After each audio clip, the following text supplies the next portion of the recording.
porque otros artes, pero hablando de literatura.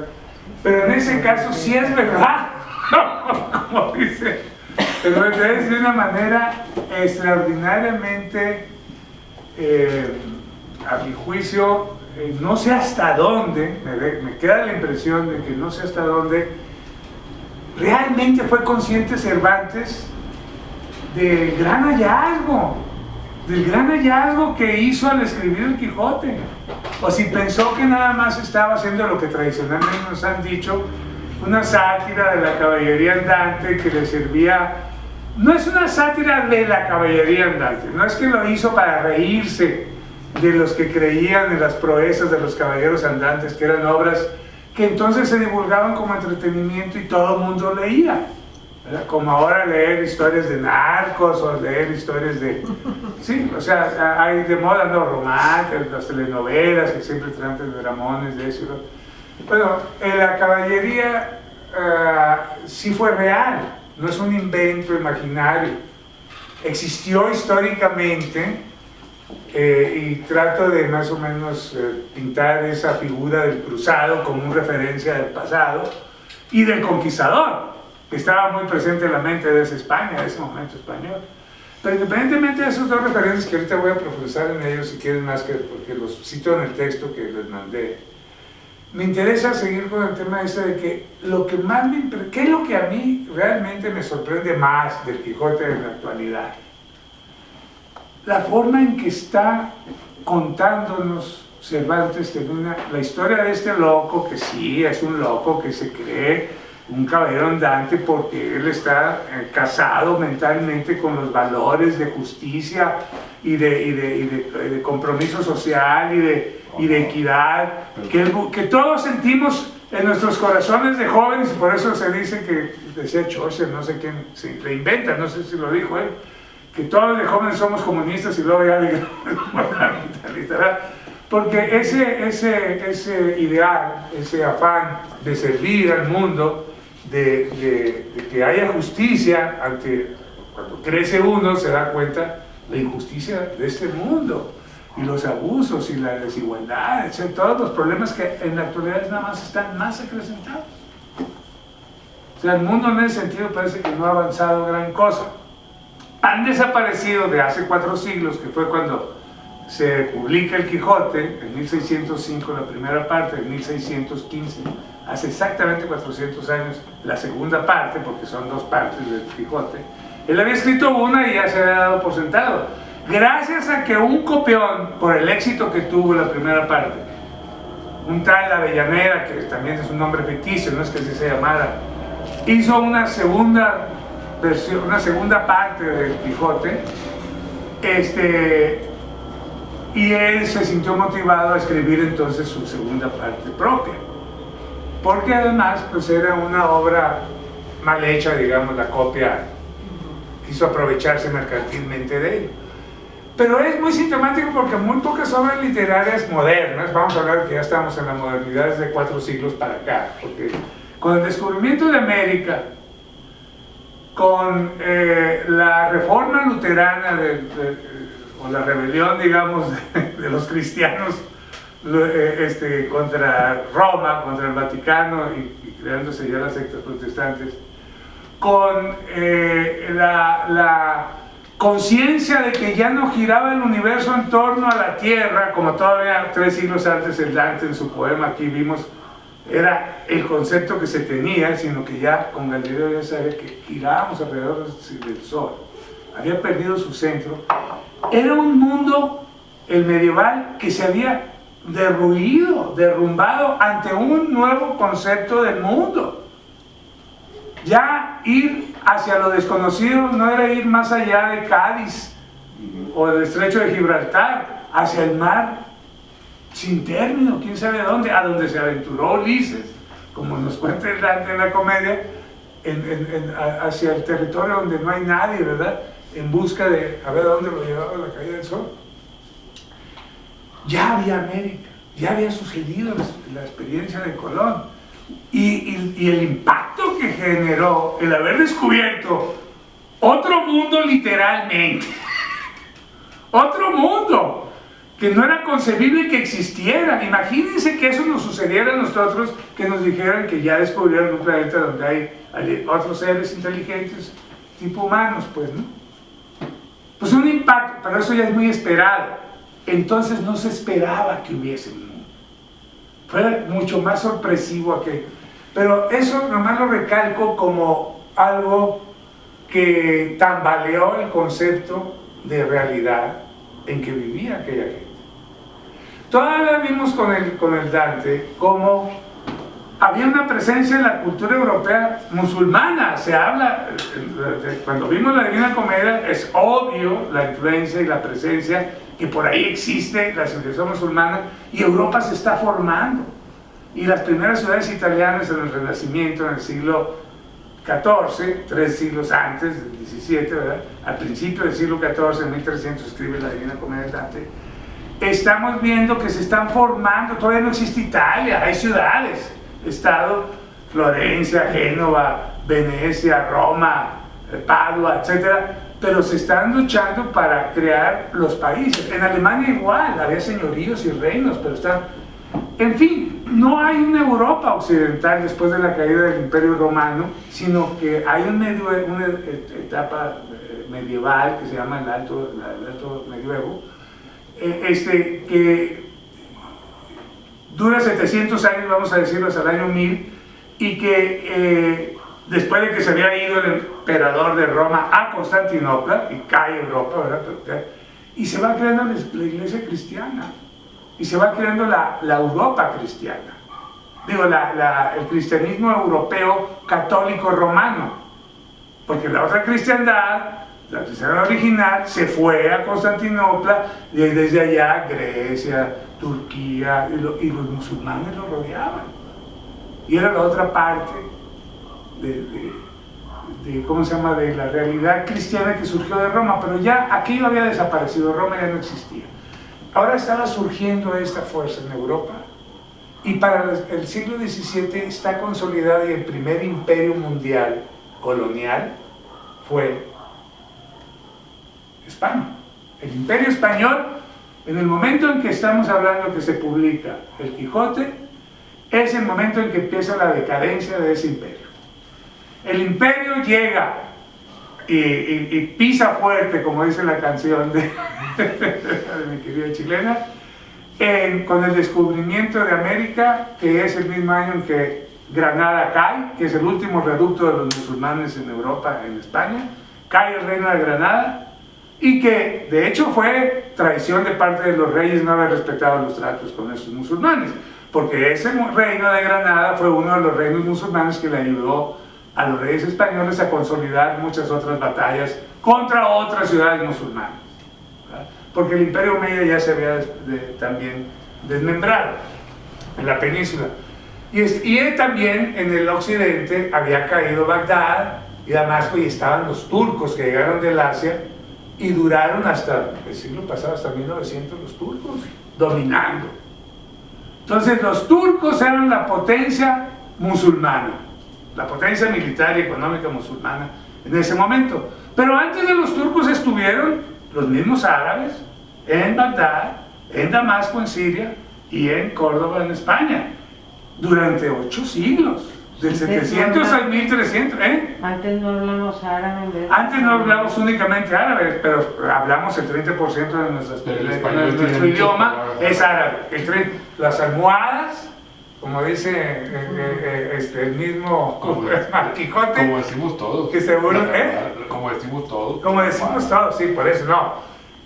Iba a decir algo yo ahorita. Las almohadas, dice de chiste en el Quijote Sancho, por referirse a los almohades que fueron los que entraron en el año 1100, en el siglo XI, de Marruecos. Eran los chiitas, que ahorita vemos creando mucho problema, invadieron a los omeyas, que eran sunís, los árabes que dominaban todo el Al-Andalus, toda la península ibérica, de Toledo para abajo, digamos de Madrid para abajo, que era donde estaba la cultura. El sur de España. Todo lo que es ahora el sur de España. Sí. Pero entonces España no existía, no eran más que unos reinos desperdigados. Es lo que yo trato de comunicarles ahorita. Todo eso se estaba formando. el que se consolida con pie fuerte y como reino poderoso, porque triunfa sobre esos musulmanes número uno, que fue un gran triunfo militar, obviamente, pero era el último reducto. Ya estaban desmembrándose ese poder musulmán, al menos el occidental de los omeyas. Pero el Quijote de eso trata. El Quijote trata de que la historia que vamos a leer, que estamos leyendo, nos dice, ¿no? Esto, que era un también lugar común, que muchos lo usaban como recurso literario, era una historia verdadera que se había encontrado en una venta de libros viejos, el manuscrito, escrito por un tal Cide Hamete de Benengeli, o sea, un árabe, escrito en árabe, y un traductor que tuvo que contratar el narrador que nos está contando eso, que no es Cervantes. Cervantes nos está diciendo que ese señor encontró así el texto, que era aficionado a la lectura, y que el traductor le tradujo del árabe al español, y este otro pues hizo la versión en base a esas traducciones que le pareció que nos está mostrando. Es decir, desaparece el autor. ¿Quién hizo esa historia? No hay autor. Cervantes nos cuenta las cosas de tal manera que viene. Sin embargo, eso es muy importante, lo voy a dejar ahí nomás esbozado, lo del actor. Eso es extremadamente actual, no olvídense lo moderno, actual. Es siglo XXI 100%. Eso que está diciendo está apoyado por todo lo que es la lingüística moderna y todo lo que es el estructuralismo francés y todas las escuelas literarias que estudian la desaparición del autor. Es un tema central del arte contemporáneo en la literatura, y ya no nomás en la literatura, también en el arte visual, pero ahorita no vamos a entrar a eso. Entonces, lo más importante que quiero resaltar es que ya desde que, como nos cuentan, el origen de la narración parece así de... Todo esto es inventado por Cervantes, por supuesto. No existe ningún texto que se haya encontrado nadie en ninguna librería de viejo, ni el traductor, ni nada. Pero es el que él sea puesto en cuestión como autor por de lo que va a presentar es lo que estoy subrayando. Segundo, en ese momento, esa obra la escribe Cervantes, efectivamente, y es un hombre de carne y hueso histórico, y él había vivido en carne propia lo que fue la batalla de Lepanto, que es crucial en la historia de la humanidad, pero básicamente del desarrollo europeo, que fue el enfrentamiento con los turcos, nada menos que en Grecia, en el Golfo de Lepanto, en Grecia. Turquía, que es el Medio Oriente, empieza ahí, Turquía y Siria, donde está ahorita los catorrazos, ¿verdad? Bueno, esa es una región antiquísima, como ya sabemos, Sumeria, bueno. Ahí es donde está Turquía asentada en el momento en que vive Cervantes, en la época que vive Cervantes. Turquía ya se había hecho y conquistado Constantinopla, ya estaba erradicado todo poder occidental, se habían tomado el reino cristiano del Oriente ya sometido al poder musulmán, aunque existía el cristianismo ortodoxo en Rusia y en Grecia y todo, ¿no? Pero en Rusia ya los musulmanes dominan Jerusalén y dominan todo. La batalla de Lepanto es una batalla crucial, es como si ahorita hubiera una guerra. Bueno, la guerra que hay actualmente no es más que una herencia de aquel pasado. Lo que pasa es que ya se había desvanecido en la memoria de la gente, se había difuminado que existe esa confrontación, porque no había el protagonismo de los árabes y los musulmanes era igual a cero.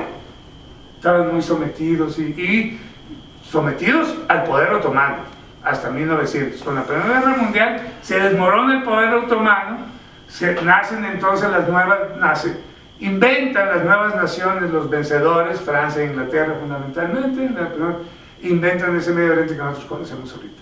Pero entonces estaba Turquía y llegaba, obviamente, está Grecia, el archipiélago griego, si se acuerdan, está en el extremo del Mediterráneo, en donde empieza el Asia Menor, pues donde empieza Medio Oriente y Asia Menor, y Jonia era griega en la antigüedad.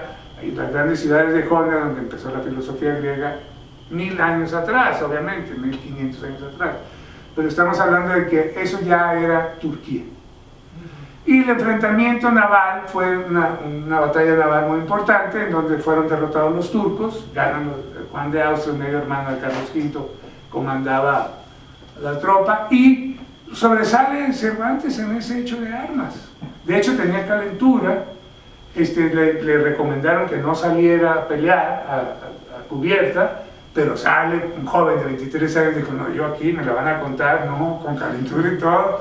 Y salió, y 2 arcabuzazos se llevó, con uno dejó pucha la mano, no se la arrancó, pero sí le quedó inservible la mano ya, y otro arcabuzazo en el pecho, que se le cicatrizó, no lo atravesó, ¿verdad? Nomás le pegó a dar, pero siempre fue un acto, digo, una conducta heroica, diría un simple gringo actual, ¿verdad?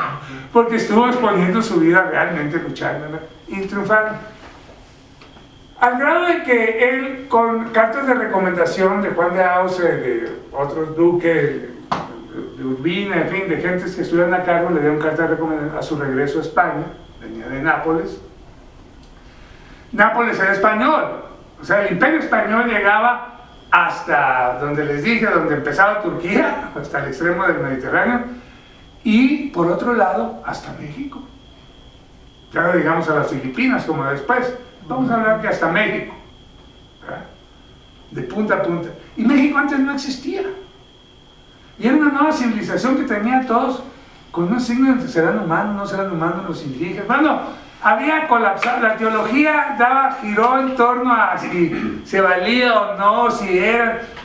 Entre que son personas sanas y discutían que si eran humanos o no eran humanos, los infectaron de sus bacterias y virus que llevaban, y las ratas que los acompañaban, ¿verdad? Y acabaron con el 90% de la población indígena de este nuevo continente en unas cuantas décadas. Fue una enfermedad lo que exterminó al indígena. Y la colonización ya sabemos que se hizo por medio de la creación de ciudades y siguiendo aquí en México la ruta de la minería, etc. Pero bueno, es conveniente decirlo, no es como los gringos, como fue muy diferente la colonización, ya sabemos. Pero entonces ya tenía un pie bien puesto, bien sentado, porque de aquí sacaba la plata con que financiaba sus guerras el Imperio Español en Europa. Y por la influencia de los jesuitas, después de cuando nace Cervantes es el Concilio de Trento, así es que cuando él tenía 15 años ya está consolidado el poder jesuítico con el ideario de Felipe II, después de que renunció, ¿cómo se dice? No claudicó, sino cuando abdicó, así como abdicó ahorita el rey de España, así abdicó Carlos V en favor de Felipe II. Con la visión de propagar la fe y defenderla. Se volvieron el imperio que soñaba el Dante, que debía ser el encargado, el emperador a cargo de defender la fe, o con las armas y los intereses mundanos, y el Papa a su asunto, a las cuestiones espirituales, ¿verdad? Pero ahí el Papa nunca se ha dedicado a las cuestiones espirituales, pero sí había una mancuerna muy fuerte entre el poder español y el papado para que se consolidara como se consolidó, como el adalid de la cristiandad España, en lugar de dedicarse a desarrollarse industrial y comercialmente, que era lo que estaban dedicados Holanda, Inglaterra, las ciudades del norte de Italia y todo el mundo. De hecho, esta batalla en Lepanto la llevaba a cabo el Imperio Español en alianza, en coalición se dice, como ahorita lo hacen los gringos, en coalición con Inglaterra. Ahí la coalición era el papado con la corona española, Génova y Venecia.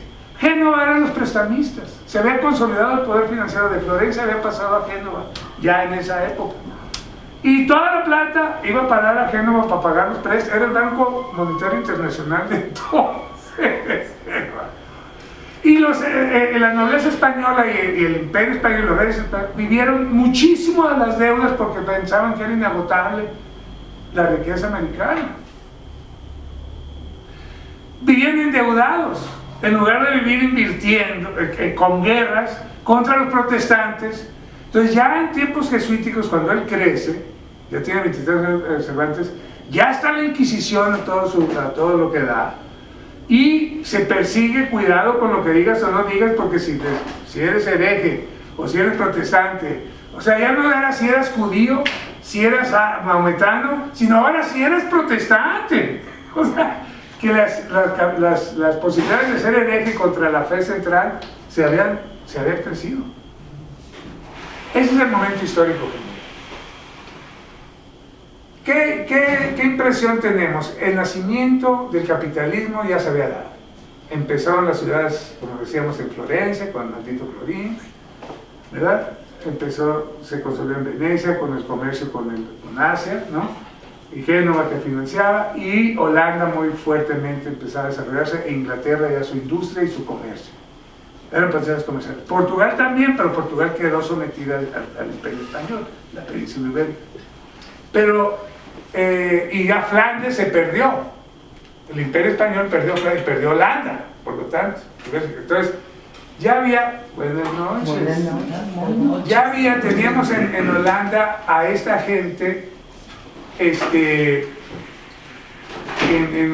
industriosa, comerciantes que se estaban enriqueciendo, y tenemos a una España que nada más estaba abusando de las enormes riquezas que podía extraer de América, pero no se estaba industrializando, no se estaba modernizando, estaba desfasada. Y lo digo esto para entender, porque es una de las interpretaciones que siempre se le ha dado al personaje de Quijote, que representa valores medievales o valores ya pasados, del pasado, que no funcionaban ya en la época en donde ya el descreimiento de unos valores centrales, o de que tengo que hacer claro. ¿Qué era lo medieval? ¿Qué queremos decir con lo medieval? Lo medieval es un orden que viene de Dios, que crea el mundo con un orden vertical, jerárquico, estructurado, en donde los reyes, que son por gracia de Dios reyes, ¿verdad?, dominan a una serie de reyes y príncipes menores, que son el emperador, el más poderoso, pero siempre tienen pugna a otros señores feudales y nunca logran consolidarse los imperios, ¿no? Es muy difícil. El primero fue el de Carlomagno, el francés, pero más o menos. Luego vinieron los alemanes, ¿verdad?, que era el mismo Carlomagno. Finalmente, cuando llega a España, es verdaderamente el primer imperio colonial, porque ya estamos hablando no de quién domine Europa, esos 4 o 5 países que están ahí, Francia, Alemania, Italia e Inglaterra, sino quién domina el mundo. Y los únicos que habían dominado el mundo, si no había habido imperios mundiales, eran los musulmanes durante 700 años, desde Bagdad en Irak hasta Córdoba eran 2 capitales, 2 grupos diferentes, no enemigos de matarse, nada más cada quien en su territorio, 2 dinastías, ¿verdad? Y predominaban el mundo, y toda la cultura que esa Europa en formación recibió en el Renacimiento, cuando en tiempos del antes 300 años se empezó a recibirlo. En la época esa provenzal, que se llama, la época de los caballeros andantes, que ya lo hemos visto en caricaturas y en cuentos de hadas, que al balcón de la torre del castillo le canta la dama que sale al balcón, y eso que está representado de esa manera, esa es una idea o imagen que nos queda de esa época medieval en que acaba el medioevo y empieza la modernidad, pero todavía no empieza del todo, que es el siglo XI y XII. En Provenza, con la influencia del lujo en las cortes musulmanas, maometanas, ya se había aprendido a vivir con cierto lujo, porque eran muy brutales las que, sinceramente, entonces ya había pues el bien vestir, las buenas maneras, la vida de corte, el amor cortés, ¿verdad? Y los cruzados representan el caballero que va a defender la fe, la cristiandad, que se postra ante la Virgen, se encomienda ante ella y va a rescatar Jerusalén. Y de regreso, todos aquellos, por ejemplo, los más famosos fueron los templarios, ¿verdad? Por eso se ponían así los de Michoacán, los Lancers, esos.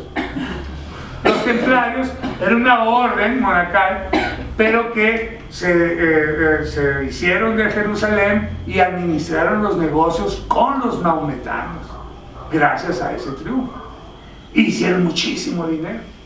tenían más dinero que el rey de Francia, y por eso el rey de Francia los manda a matar y quedarse con sus tesoros, pero eso es otra historia.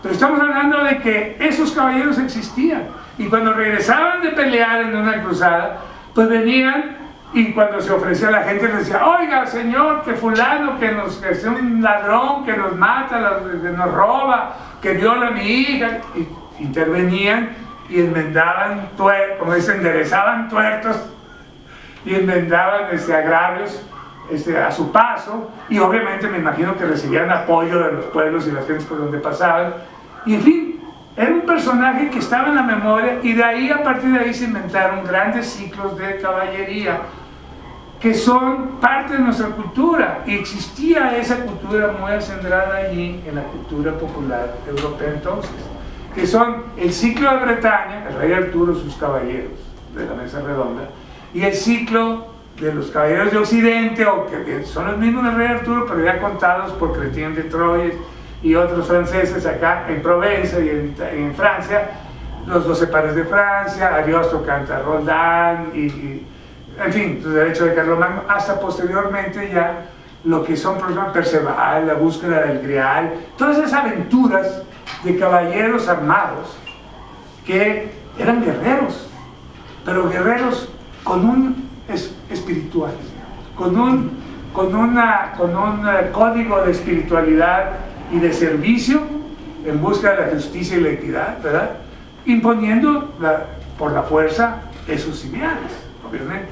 Pero eso había quedado, entonces se inventaron personajes como Amadís de Gaula, o el no sé fulanito de qué, y el otro Palmerín de no sé cuántos, y puros nombres raros de personajes que había en las novelitas que leía la gente en los mercados, y se contaba que fue en lo que se basa Cervantes para decir que ese viejo hidalgo, empobrecido y ya en las últimas de su vida, retirado en una provincia polvorienta como era Castilla, ¿verdad?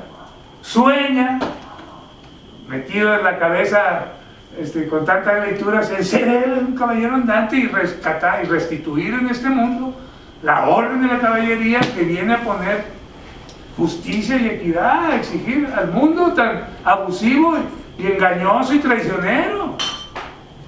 Entonces, claro que eso es lo simple, pensar que eso es lo que inventó, y sí, no me queda la menor duda, es lo primero que uno entiende de su invención. Pero no se quedó ahí su invención. No se quedó ahí, porque es impresionante cómo ese personaje, aunque tenga esos referentes, y lo digo, doy esos referentes junto con el hecho del conquistador, que existe desde hace poco. Hace 100 años atrás, o 110 años atrás de la publicación de la primera parte del Quijote, Cortés está, o 100 años atrás, 90 años atrás, pero fue en 1521, conquista Tenochtitlan. Se descubrió en el 92 América, pero la conquista 100 años antes se llevó o 90 años antes empezó y se llevó a cabo, y era realmente donde uno podía hacer fortuna en ese nuevo mundo.